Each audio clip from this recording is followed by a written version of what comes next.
Halo semuanya, selamat datang di video analisis kelompok kami. Pada kesempatan kali ini, kelompok kami akan membahas secara mendalam mengenai Akta Jaminan Fidusia nomor 1 yang dibuat oleh Notaris Aprilia Ica di hari Rabu pada tanggal 3 Januari 2024. Nah, di dalam akta ini memuat perjanjian pembebanan fidusia mengenai 1 unit kendaraan bermotor. Nah, dalam video ini Alfa, kita tuh nggak cuma menjelaskan mengenai isi akta, tapi kita juga akan melakukan analisis baik dari sisi formil, material, terus kita juga akan menilai apakah akta jaminan fidusia ini tuh udah sesuai dengan ketentuan undang-undang tentang jaminan fidusia dan peraturan pemerintah tentang tata cara pendaftaran akta jaminan fidusia ini sendiri. Nah, di video ini kita bakalan menghadirkan 2 narasumber yang udah expert banget nih Alfa di bidang ini.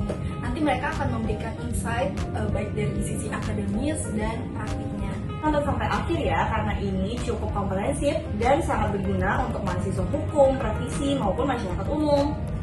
Jangan lupa ditonton sampai akhir. Pertama Alfa, kita bakalan masuk di bagian dasar dari suatu akta. Jadi akta ini tuh berisi dari 2 para pihak, yang mana pihak pemberi fidusia dan pihak penerima fidusia. Pihak pemberi fidusia di sini yaitu ada Soma, yang mana beliau ini merupakan warga Bogor sebagai pemilik dari Motor ini. Kemudian untuk penerima fidusianya itu ada PT Federal International Finance yang biasa kita kenal dengan FIF Group.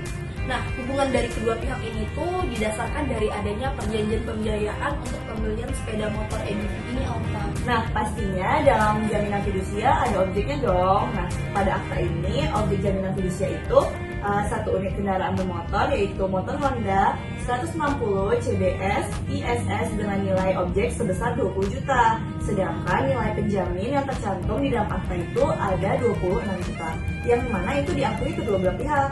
Bagian ini penting karena menjadi dasar untuk menilai apakah nilai penjaminan proporsional dengan nilai objek, dan ini sudah sesuai dengan praktik pembiayaan kendaraan bermotor. Halo semuanya, kali ini aku akan mengupas dari segi formil berkaitan dengan akta yang akan kita review. Jadi diagnosa awalku adalah akta ini sebetulnya kita bisa kategorikan sebagai akta otentik. Kenapa? Karena aku memiliki 4 alasan utama.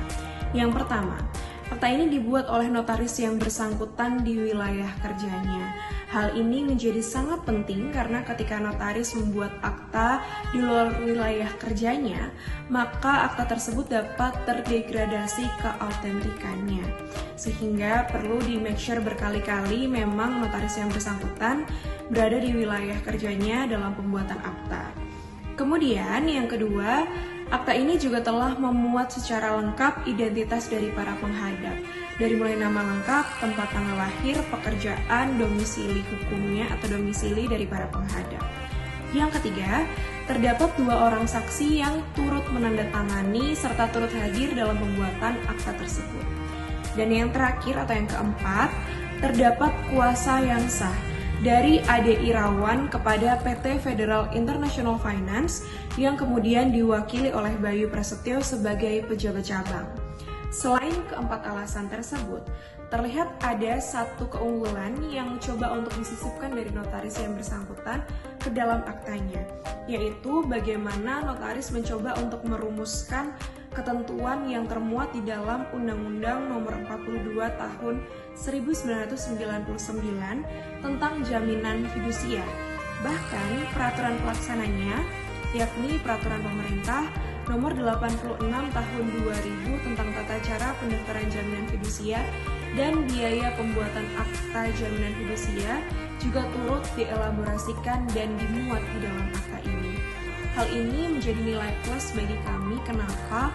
Karena sangat terlihat bagaimana notaris tidak hanya merumuskan apa yang dikehendaki oleh para penghadap di dalam akta, namun notaris juga terlihat untuk mengarahkan hal-hal yang sekiranya di waktu yang akan datang tidak akan menjadi suatu permasalahan bagi para penghadap karena telah diingatkan melalui rumusan permasalahan atau rumusan pasal dan ketentuan yang ada dalam undang-undang ataupun peraturan pelaksana jaminan fidusia tersebut. Jadi kalau kita masuk ke bagian isi pasal-pasalnya, pada pasal 1 akta memuat pernyataan bahwa pemberi fidusia secara sah membebankan objek jaminan kepada penerima fidusia. Nah, di sini ditegaskan bahwa hak kepemilikan dialihkan secara fidusia, tetapi secara fisik motor tetap berada pada penguasaan debitur. Inilah konsep utama dari fidusia, yakni trust atau kepercayaan. Pada pasal 2 dijelaskan bahwa debitur bertanggung jawab penuh atas pemeliharaan motor, termasuk kerusakan, kehilangan, atau resiko lainnya. Lalu pada pasal 3 dan pasal 4 dijelaskan tentang larangan memindah tangankan dan kewajiban melaporkan jika motor berpindah lokasi. Yang paling penting adalah pasal 6, karena disinilah diatur kewenangan kreditur untuk menarik kendaraan apabila debitur warna prestasi. Ketentuan ini sejalan dengan pasal 29 UU Jaminan Fidusia yang memberikan hak eksekusi langsung kepada penerima fidusia. Sekarang saya akan memberikan analisis menyeluruh terkait keabsahan dari kekuatan hukum dari akta ini. Pertama, secara formil, akta ini sudah memenuhi seluruh unsur penting, yaitu dibuat oleh notaris, ditandatangani oleh para pihak dan saksi, memuat keterangan yang benar-benar dijelaskan kembali oleh notaris. Dengan memenuhi unsur ini, akta memiliki kedudukan sebagai akta otentik yang kekuatan pembuktiannya sempurna. Lalu, secara material, objek jaminan berupa motor jelas dan memenuhi syarat sebagai benda bergerak. Nilai penjaminan lebih tinggi dari nilai objek, tetapi ini umum dalam perjanjian pembiayaan karena memperhitungkan bunga serta resiko. Satu hal penting adalah pernyataan bahwa jika debitur lalai, penerima fidusia berhak melakukan eksekusi, baik melalui penarikan langsung maupun penjualan. Hal ini sesuai dengan ketentuan Undang-Undang Fidusia yang memberikan titel eksekutorial sehingga kreditor tidak perlu menunggu putusan pengadilan. Lalu, akta ini juga secara implisit mengatur mekanisme penyelesaian jika terjadi sengketa, meskipun tidak disebutkan secara eksplisit forum pilihan hukum. Ketentuan standar jaminan fidusia tetap berlaku, yaitu berdasarkan domisili hukum tempat akta dibuat. Jadi, dari analisis kami, akta ini sudah sangat layak dan memenuhi ketentuan hukum fidusia. Baik, dari seluruh penjelasan akta tadi, maka dapat kita simpulkan bahwa akta ini telah memenuhi unsur legalitas, kejelasan objek, serta hak dan kewajiban dari para pihak.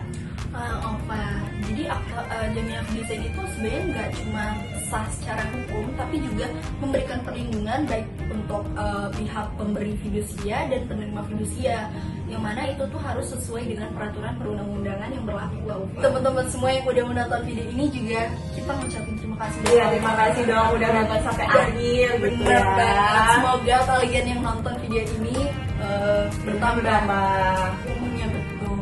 Terus di masa depan bisa tuh langsung buat jaminan fidusia. Nice, thank you teman-teman. Oke, thank you teman-teman. Kita akhiri ya, bye-bye.